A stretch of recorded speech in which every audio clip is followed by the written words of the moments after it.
What's up, y'all? We are back for the second round of our kind of counseling series, if you want to call it that. So we have Shannon, my bestie and resident therapist for Enjoy Life. And today we're talking about mostly boundaries. We're talking about toxic relationships versus just unhealthy behavior, how to sort of diagnose that if you're feeling tension with anyone in any sort of relationship. We talk about friendships, family, marriages, work, kids, all of it, and why the key to really, truly loving the people you want to stay in relationship with better starts with boundaries. And so we talk about what is that really, what is it not? Like there's, I think a lot of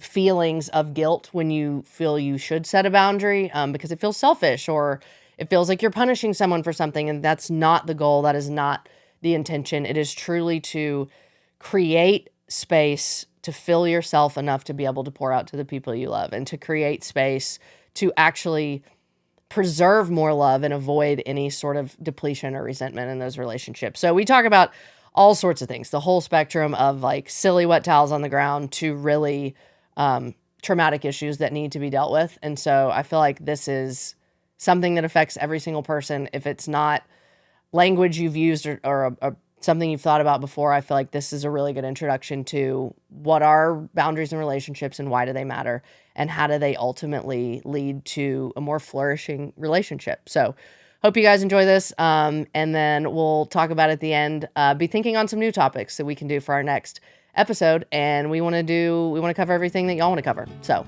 check it out. Kind of Counseling. Okay, guys, we're back. Kind of Counseling number 2. I hope you loved the first one as much as we love doing it. And I'm really excited to have you back. Do another. Me too. I'm pumped. So here's the thing. First of all, let's just not make it about me. What's going on in your life? What's going on right now? Yeah. Oh man, it's just I would love to say something really exciting, but You're boycotting the hot October weather. I am. As we all are. I just saw a video of John Chris doing the same thing, and he's like, "I'm cutting the sleeves off all my flannels. Like I'm gonna wear a flannel, but I'm sweating my butt off. Like, October. I'm gonna cut off all my sleeves. It is October. I played tennis this morning and was so sweaty. Yeah, it's supposed to be like cold. Yeah, if you're not a Nashville resident, we have our seasons are schizophrenic to say the least. Like there is no consistency, there's no reliability anyway. So we have the same conversations, I feel like, every season where we're like, we have no idea what to do. Anyway, so that's what we're battling here. Yep. Hope you're already in your flannel and it has sleeves on it. And the crock pot is on. And the crock pot's I'm on my third crock pot meal.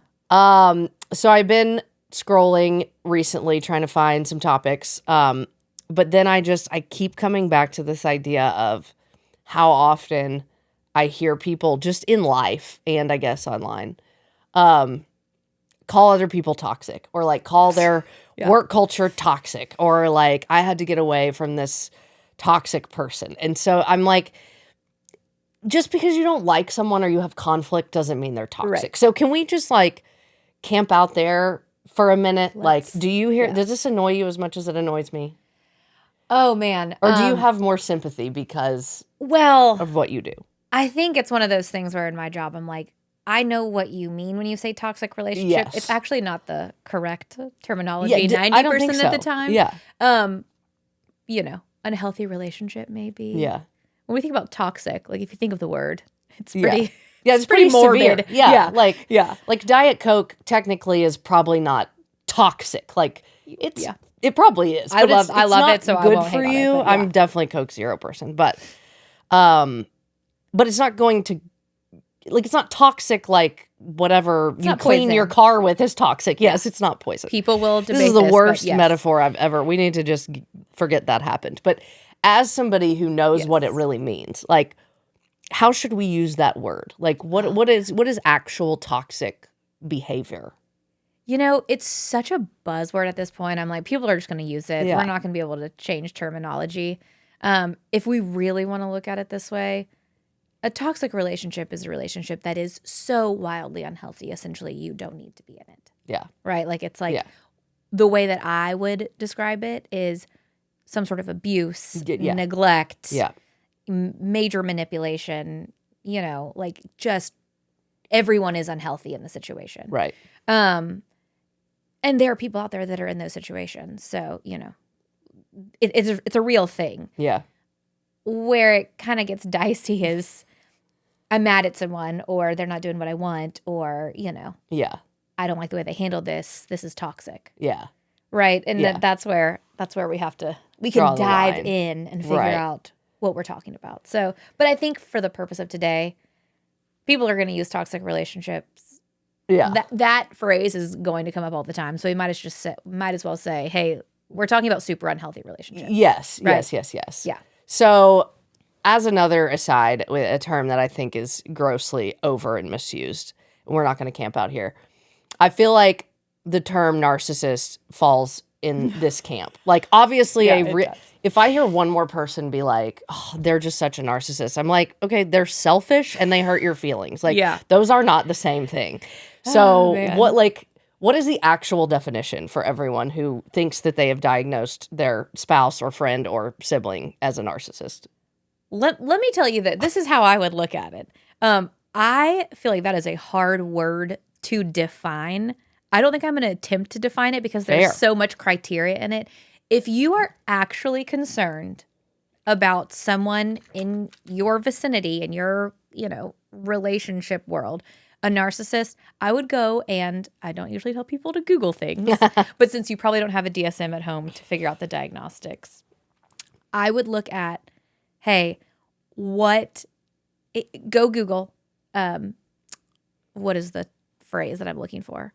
Like symptoms, of narcissism. And it's actually a personality disorder, right? This isn't like something we just think is funny. Like this is a real diagnosis, and it's actually a cognitive, like depression or bipolar or kind of. We don't have to go there. Essentially, yes. But it is a diagnosis. There's a diagnosis code for it. Yes. Go Google what is the criteria. Mm-hmm. Because they have to meet, I think, at least 6. Okay. I can't remember. Don't quote me on that. But if they meet 6 of those, then they are a narcissist. And it's things like grandiose thoughts of self, grandiose talk. I mean, they truly believe like they are just God's gift to the world. Exponentially unbelievable. Yeah. And, and yes, they are selfish, but it's a spectrum. Yeah. Right? So, that's what I would say. If we're really looking at narcissism, go look up the criteria before we diagnose our loved ones. It's out there for sure. And I think given this day and age, it's probably more common than it used to be. But at the end of the day, it is a personality disorder, guys. Yeah. So, just be careful throwing that one Yeah. around. I mean, let's just chill a little bit. Everyone is selfish. Okay. Yes. Let's dial it back. Yeah. But on that note, this to me would be a good example of, and correct me if I'm wrong, but I feel like this is a good example of okay, this person is having tendencies toward me or toward whomever that feel narcissistic to me, whether they're really diagnosable or not. What do we do with that? If it's not a truly abusive, severely toxic relationship that you have to exit. Right. Then how do we manage what most would call a toxic relationship, or as you're referring to, just patterns of unhealthy behavior, basically, with people you're already in relationship with. Does that make sense? Are we talking specifically about narcissism? No, I'm just, that would be an example of when you're in a relationship with someone who has unhealthy, possibly toxic traits. We all have our stuff. Yeah, for Some sure. may be more severe than others. So first of all, as I said in the last one, it may be possible that you need to seek professional help. Well, yes. I think at the end of the day, it's a matter of, can you work through it or not? Does your partner who has these toxic traits have the ability, and are they willing to sit down and acknowledge some stuff? Yeah. Can they say, shoot, this is something that I do. Let's talk about it. Let's deal with it. Yeah. I think that at the end of the day, it's that's the question you have to ask. Yeah. That's what you've always said is I have hope when people come in my office and 2 people are willing to work. That's literally all I'll ask of you. Yes, exactly. Yeah. And there are so many people. Let me say this. To me, maybe if we're going to define toxic, it's someone who has these traits and is completely unwilling to work on them. I think at the end of the day, that might be the point. Yeah. Almost the unwilling, not even would being unaware be less to overcome than being unwilling? Someone could be unaware, and if it's brought to their attention, no one likes criticism. Yes. No one likes to have their flaws pointed out. Exactly. But if it's met with willingness, it maybe doesn't fall in that truly toxic camp, and then you can go to work on it. Yes. I think that's great. I think that's what it is. Are you willing to work on it? And when you go to work, whether it is, again, a partner, like whoever it is, this doesn't need to be just about relationships, like romantic relationships, but there's people in your life that you want to always be in your life. There's no reason you don't want to cut them out of your life. Of course. How do we, obviously we have a conversation if we need individual or together counseling, but one of the things that I'm happy is kind of a buzzword that, correct me, but I feel like the answer to these toxic behaviors or unhealthy behaviors is a lot of times we hear our boundaries. Like, my favorite word. Love It's my boundaries, favorite word. but that really is that really our only tool or our best tool to navigate keeping relationships that we want to keep that maybe have this, unhealthy ebb and flow going on. Spot on. Yeah. Boundaries are the glue of relationships, which sounds so crazy because it feels like a hard cutoff. Yeah. But it's not. It's truly the health of the relationship. Like, hey, this is me. This is my boundary. This is what, like, where I want to draw the line. Yeah. Things I will put up with, things I won't. And as we kind of talked about yesterday, knowing where you begin and I end. Yes, do it again. That was my favorite thing. Yeah. You said, say it again. Like, I'm going to say it again, just the same way. But I think knowing where the other person begins and you end. Yes. Right? So, like, oh, that's their stuff. Uh-huh. That's not my stuff. But this is my stuff, and I need to make sure that I'm not putting it on them as well. Yeah. That's a boundary. I think what's interesting is when we hear talk of boundaries, I think there's an inherent feeling often, if we're not used to that language or interacting like that with other people, that it's, a punishment to them. Like it's to keep them out. Yeah. And obviously, like what an actual boundary is, that is one of the functions, but that's not really the goal, right? I mean, it's not like a punishment for your behavior. It's not what are they not, I guess, is what I'm asking. Because it feels selfish to say, hey, like, I don't even know how you would have the conversation. Just like walk us through what we do. Okay, so boundaries are hard because a lot of times people might be offended by boundaries, right? At the end of the day, a healthy relationship is someone that can say, that's your boundary. That kind of sucks for me, but like I can respect that. That's what we're looking for. Yeah. Ideal ending. So there are so many different types of boundaries, but it's kind of like, what do I need to be healthy in this relationship? Mm-hmm. It's a personal thing. And again, we're not talking about being rude to someone. It's not about punishing the other person. I think you have to check in with your intention. Like, why am I setting this boundary? Yeah. Because if it's to pick at someone or make them feel less than, you may want to reevaluate. Yeah, for sure. But what it is this is what I need to be the healthiest version of myself. So I can't, we all have friends that call all the time. Yeah. And it's like, all right, I can't answer the phone every day. And I will be resentful. And it actually takes away from my time that I need for my morning time or whatever that may be. Yeah. I don't have to answer the call every time. It has nothing to do with you. I love you. Yeah. I love talking. Yeah. I just can't answer the call every single morning. Yeah. I think what you said there is what I have experienced, and this is the real sadness when you don't realize that you need boundaries, is that what you just mentioned is where you land is resentment, I feel like. Like the two things that the reason they matter is not to keep other people out or be selfish about your time or your space. It's really to avoid getting to that place of resentment and that place of like depletion with people. 100%. Right? I mean, it's more just protective than punitive, maybe, is the way that you say it. Yeah, that is exactly what it is. That's why I say it's not for the other person. It's for you. Yeah. And just protecting things about yourself that need protecting. Whether that's time or money or attention or, I mean, it could be any of the things. Yeah, it kind of is a bummer, though, because I feel like we kind of don't know what our boundaries are until they're broken, right? Like, this is not like we can sit down and be like, okay, Shannon, these are my boundaries. Right. Like, please respect them. It's like you don't really realize it until that breach has happened. Yes. And so then we have to do like what we talked about last week, take the time, like process it, figure out, okay, what are my intentions? Like, is this really an issue? Is this really violating something that I need to like build myself up to be the best version of me for myself and our relationship, whatever. And then once that's breached, figure out what's reasonable, what's fair, what's needed. And I guess the question that I hate is like, do you always have to have a conversation? Like, does it have to be spoken, or can we just like not answer the phone and give a little space? Yeah. Yeah. It does not have to always be spoken. Yeah.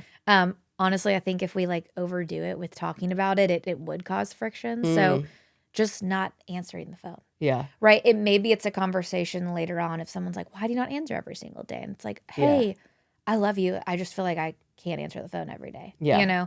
So I think there are certain boundaries, especially in romantic relationships. It's easier to speak about those there. Right. But as far as friends go or work goes, it's kind of a, situation by situation thing. Like, okay, can I take what I need without having to openly discuss it with you? Yeah. What if we have to openly discuss it? Fun times. Yeah. I mean, that's basically what we are trained for, right? Is, in my job, is dealing with conflict. Mm-hmm. And conflict is what everyone hates, right? Like we're like going through life trying to avoid conflict. I could avoid it so fast, you don't even know. I get it. No one likes it. And what do we know? Where do we grow in relationship? Totally. Right? Yeah. You don't grow from always being happy together. You grow from, hey, we had this conversation. There was mutual respect. Yeah. We have a deeper understanding for each other now. I mean, you don't want to always have to do that at work because it may not be that you really want a deeper relationship with all your work friends. But that is where growth happens. And for us, even if it's not about the relationship, to know that we can set a boundary for ourselves is so empowering. I think what's really hard is if you are successful, if there's a place where you need to set a boundary, and there are instances where it needs to be spoken. Like, it's not just, I'm going to get some cushion here, like, I'll call you back later. It's like people are demanding things or expecting things of you, or, again, breaching, like, your time or your home, or, just like, even behaviors that you just don't want to like be around or be a part of. There's a moment where you're going to have to say something. And if you get to that moment, like, I think the feeling that immediately comes up is that you feel bad. You don't want to hurt someone else. Yeah. And unfortunately, I feel like the people who are going to get their feelings hurt are the ones that don't have healthy boundaries themselves. It's true. So like, what helps you not feel that sort of like ick? Like, I love them. I don't want to hurt them. And they have their feelings hurt. Like, what do we even say to deal with that? Like, yeah, I think, I think the answer there is that it's not yours to deal with. Right. So it's one thing to say you did this and you did that. What I tell everyone, it's like counseling 101. You go in with your feelings. Yeah, for it's sure. I statements. Yeah. I feel this when this happens. But at the end of the day, people are going to be uncomfortable. That's what's hard about boundaries. If they were easy, everyone would do them and we'd live in a seamless world of boundaries and respect, but we don't. Because it is hard. Yeah. It's like self-care. It's hard to actually do. What Sounds like theory. Practically do you do when you feel that? Like, because I know you've felt that, like, when you feel uncomfortable with making someone feel uncomfortable. Yeah. I mean, like, how do we? Because you can't help. Like, that's a natural impulse, is to feel sad that someone else feels sad because of your behavior or your words. Like, you name like literally, it. what do you do? I literally name it. Hey, I need to talk to you about something. I have to be honest. Like, the last thing I want to do is hurt your feelings. So I don't like. No part of me is saying this because I want you to feel bad or whatever it looks like. But I feel X when this happens, and I'm going to have to set a boundary here, or I need this in the relationship. Yeah. And it sucks. Like, you can say, like, I'm sorry, this sucks. Yeah, okay. Like, and just like sucks. call it what it is. Like, I'm not trying to hurt you. And actually, what's interesting, I think, is counterintuitive when you are forthcoming about those needs, and it probably is a really crappy conversation. Yeah. The goal really is, or the end result really can be, to preserve the love that's there. Because it's like, I think what we see so much, especially in our culture, like I've said this before, like the female Southern Christian culture, like sets you up to fail with boundaries, because we're supposed to serve other people and put other people first. And like, it just, it is not the environment. It makes us feel selfish. It makes us feel aggressive. It makes us feel ungodly, like everything that we do. But the end goal is truly like, if I don't do this, I'm going to quit loving you as much. Yeah. I mean, right? That seems dramatic, but like, no, but that will happen. I will resent you. Yeah. I think what I've realized is, I think I'm very grateful we were talking, and I was trying to like kind of come up with some examples where this has been true for me. And I can think of a couple with friendships from the past. And I don't think that I ever set a boundary clearly. Like, I definitely did the let's avoid it, and like I'd be kind of ghost, because it's easier. It is easier, but then it's like you do carry that guilt with you. Like, I've had really hard time laying that down, and I have eventually had conversations with the two people that I'm thinking about like, hey, listen, like, I've laid this down, I've forgotten it, like, we're forgiven, we're moving on, but like, my life is in this place. And there's just seasons where I can be chatting and close, and seasons where I can't. And like, anyway, so those are really, I'm thankful to say I haven't had too many toxic, relationships.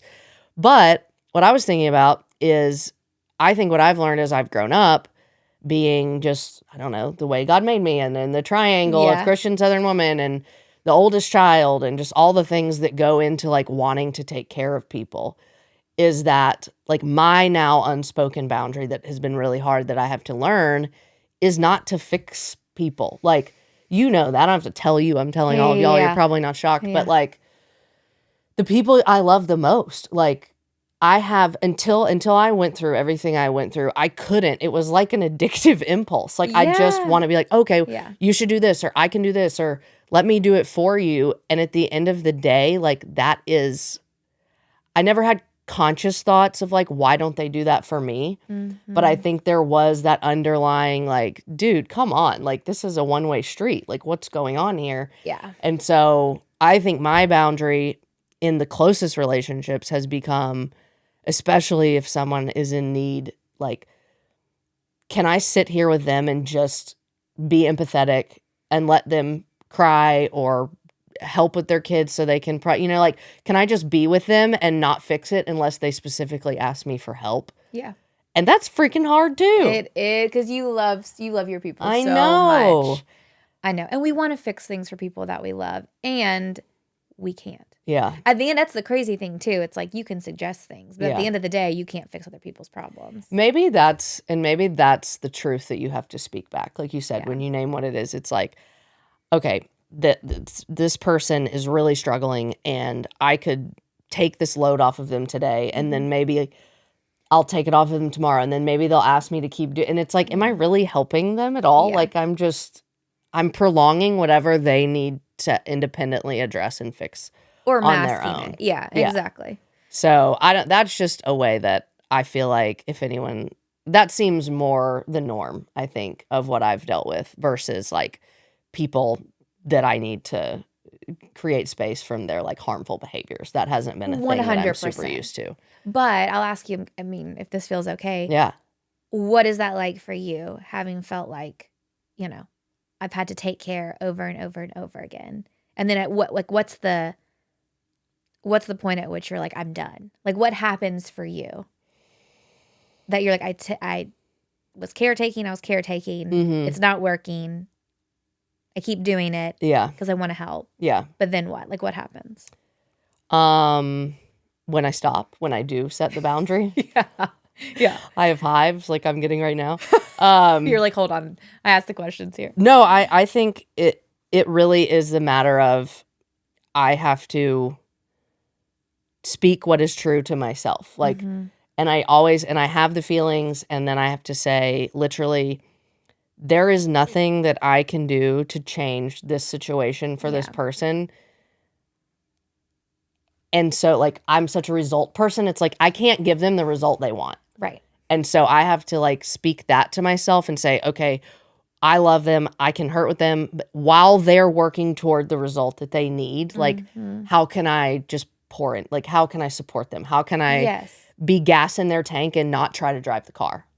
Yes, like, 100%. So just how honestly, can I be a friend? Yeah, speaking that back to myself. And obviously, like, just being committed in prayer for them and, like, you know, all the things we do to encourage people. But not taking it on personally. And I think a lot of that comes from working through, again, as an Enneagram 3, and it's not like it's exclusive to 3s, but I think a lot of my life I found that's what made me feel valuable was to be that strength for people and to be the fix-it person for people. And it is a joy and an honor to, like, help people. Totally. But I think once I kind of had my whole reworked identity with my grief, it's like there is zero more value in who I am at the end of the day, whether I sit on the sofa with you and have a glass of wine and cry with you versus if I call the person you're in conflict with or go deal with this, or like if I do it for you, I'm no more valuable. You really aren't going to love me any more or less. And at the end of the day, like, as cheesy as it sounds, like, my value is perfect and the most it's ever going to be in Jesus. And, like, I have to know that. And that gives the freedom to say, like, who I am and my value in this has nothing to do with me fixing this for you. 100%.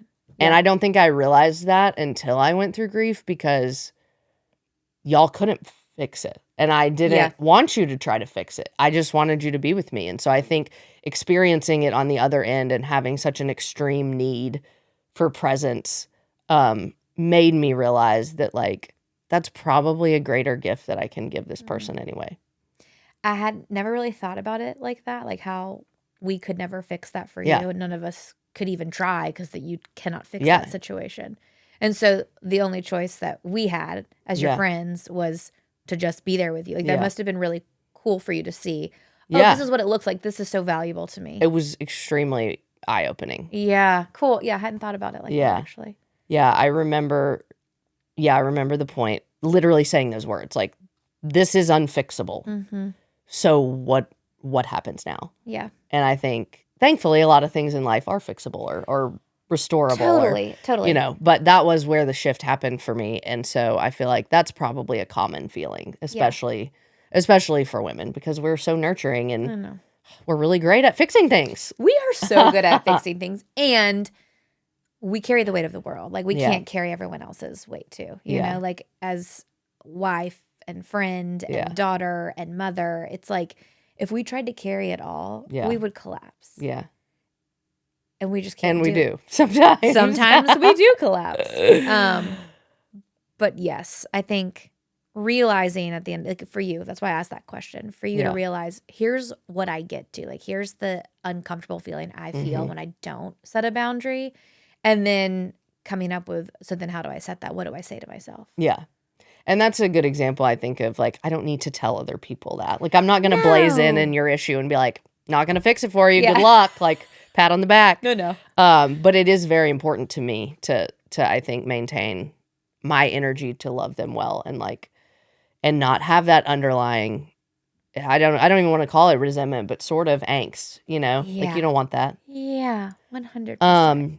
You mentioned earlier about how important they are, or maybe that they're easier in romantic relationships because you're more comfortable being honest and having those. Well, talking about them is probably easier. I was going to ask you, like, are they different? Are the boundaries you need or the way they work different in a romantic relationship? That's a good question. I don't think I had actually thought about that. I mean, well, yes and no. Yeah. No, like, a boundary is a boundary, and what you need is what you need, right? But yes, in that you're doing life with this person. There's no, like, separation, you know, like a day you can't be like, hey, there's no out. I need a break. Okay, we're talking about a marriage. There's, for me and you, and what, there's no out. There's no right? out. Yeah. So are they different? Like, I think it's Are they more flexible? Like what? Or are they the same? Require a lot more communication. Uh-huh. And the reason I said it's easier is because we're less, I mean, maybe I'm just speaking for myself. I know that if Brendan and I have an argument, I set a boundary and we have an argument, like we're going to be fine. Right. So I have no problem with conflict in my marriage because I'm comfortable there. I wouldn't want to have conflict with we'd be fine if we had conflict. Right. But like, I wouldn't come at you and be like, hey, I'm pissed about this. Yeah. So maybe they're more necessary. I think they are more necessary. Because the I'm going to not answer your phone calls isn't really an option, for the long term. It requires a lot of communication. Yeah. And there's probably a lot more boundaries. Mm-hmm. Right? And they're probably smaller things. Right. Yeah, I feel like, and something I was thinking about when I was curious your thoughts on that is maybe we need to be more careful in those relationships with not letting the boundary become the punishment. You know what I mean? Like, I was thinking about, like, okay, so this is straight up from day one boundary. Like, love him to death. Connor is so messy. I am so organized. Thank the Lord on high we have separate closets. I think that's the only reason I agreed to get married. But like I said, I was like, I'm at home a lot during the day when I'm working. Like, I'm happy to do any of your laundry if it's in the basket. Mm-hmm, if it's on the floor, it's your own. Yeah, I'm not touching it. Totally. But if it's in the basket, I'll do it. That is a normal, very great, normal, healthy boundary. Light boundary. Yeah. However, if I'm like pissed one day that there's wet towels on the floor and I'm like, we're not having sex until you fix your closet. That's not a boundary. No. That's not a boundary. Way manipulation. Yes. And so that's obviously a silly example, but I think that, again, it just goes back to like, okay, take an honest look at the situation. Is this really a thing that is going to create enough conflict that I need to kind of set something up? Yes. And if it is, what's reasonable, what's loving, what's respectful, and like, let's not go into ultimatums and grudges. Right. No, if there are ultimatums, it's probably not a boundary. Yeah. So, let's go with the wet towel thing because we're already there. Yeah. To me, a healthy boundary would look like, okay, there are wet towels and they smell like mold. Yeah. This is disgusting. Those are going to be your towels. Yeah. Yeah. Like, that's good. You cannot use my towels. Great. Those are your towels. Right. And if you feel like they're molding and you need more, you can order them. Yeah.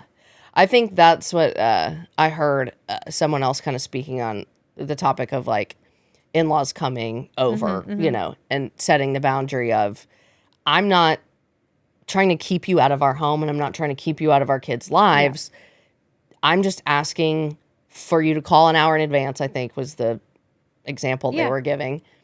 And if you don't, the consequence may be like, we can't see you right now. It's not a punishment. It's just saying we actually have things going on. There is a consequence to this. Natural consequences. You got to call an hour before or we'll see you next weekend. Or, the consequence is if it's on the floor, I'm not going to wash it.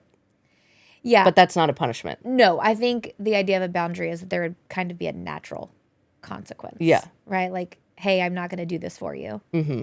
What happens if I don't do that for you? I don't know. That's their thing to deal with. But I want to say this because I think it's important too, and we kind of touched on it at the beginning.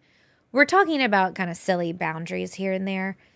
When there are severe things happening, like abuse or manipulation or yelling or, the list can go on and on.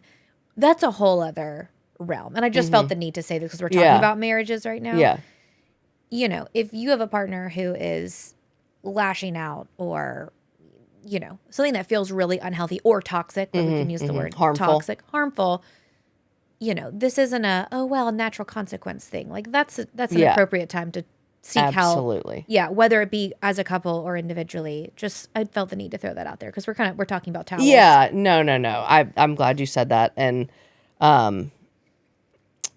I think the last thing I'm really curious about is how do boundaries play into parenting?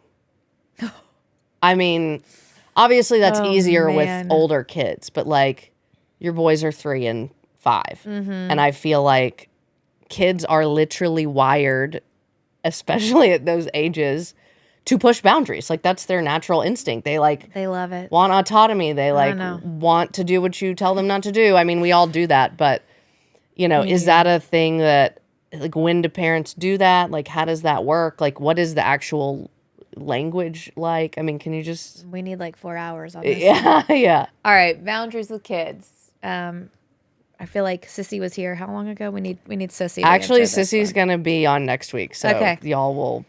Oh my gosh, she's so great. Yeah, that is... You might want to ask her this question. I do not work with children, but from a parent standpoint. Yes, from a parent standpoint. It's interesting because boundaries kind of teeter on discipline. It's like it's sense. kind of one and the same. So this morning, perfect example, my oldest built these Lego. He built a helicopter Lego. And he was letting his brother play with it, which is very kind. And I had told Shepard, hey, if you drop it or if we, are too rough with it, we don't get to play with it anymore. And so, of course, he dropped it or threw it. I don't know. He's 3. Things just happened. It came crashing down and somehow. It was like, oh, shoot, buddy. Remember we said we can't do this? No, I have to take this from you. Yeah. So boundary, discipline. Yeah. It's the same thing. But he knew, like, hey, this is what happens. Or if you talk to mommy, here's the natural concept. Like, talk to mommy this way. Yeah. We don't use certain language. Yeah. Or, Yeah. But if we're talking about personal boundaries, here's some. Yeah, this is actually we're gonna go on this. Yeah. As parents who are pouring into our kids every single day, and like from the moment they wake up until the moment they go to sleep, we have to set boundaries for ourselves to be good parents. We cannot be at their every beck and call.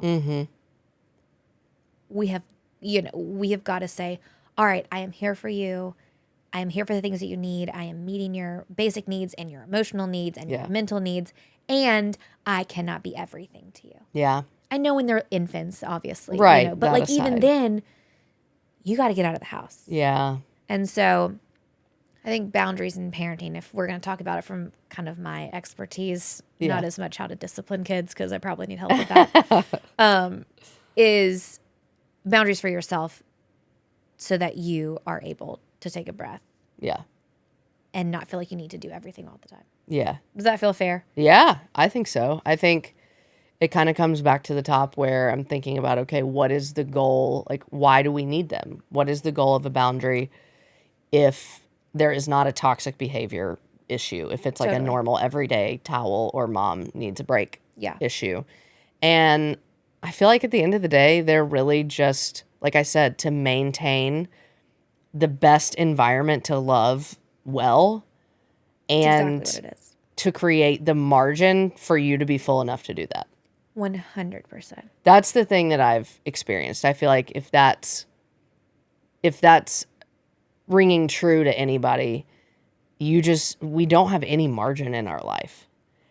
100%. And so, like, what things do you need to set up among yourself or your family or with another person to make sure that you have whatever that margin is in whatever season, that when you are with them, you're with them, you're present, you're there, you're like pouring into one another, you can enjoy it. I mean, truly. Yes. That's the point. You're spot on. I think boundaries are like the truest form of self-care. You heard it here. I feel like that's the episode title. Yeah. I love a pedicure, but go with boundaries. But I mean, hear me out. For me, if I wanted to go get a pedicure at this point in my life, I would actually have to set boundaries to for sure. Hey, I can't say yes to this thing or go play tennis with you or whatever. Like this is the self-care that I need to sit alone in a chair while someone paints my toes. Yeah. I think we've hit the high points, but I feel like I have felt the impact of prioritizing that space, especially in like thinking back on even just Connor and I dating. We intentionally like did not involve other people in our relationship for a while, partly because our worlds were intertwined, right? Like his sister-in-law is one of our best friends. And so you got to kind of create that distance just to give us the room to see, is this going to work out? Like, right. But I was so grateful that we did that. And I know that it sort of hurt some people's feelings because they wanted to be involved and they were excited, and that was really hard. But I realized for us to really for us to really build a foundation, we need to set the boundary to just build it together. We just need to have that margin and cushion. And that was a really hard thing to do. But I think that's what helped me realize, you know, it's not selfish to not go see our extended families every single weekend. We want to because we're super close with them and they have pools and they're very close and we do it a lot. But I think occasionally that new boundary, not obviously we're not dating anymore, but like that new boundary is like last weekend we stayed at our house for 3 days in a row. We never sleep in our bed 3 nights in a row. And just what that did just to invigorate going into this week. And we still had friends over. We still had siblings, you know, but just to be in our space and recharge instead of feeling like we're always coming into the week empty is a thing that we need to probably do once every 4 to 6 weeks. Boundaries and self-care. Yeah.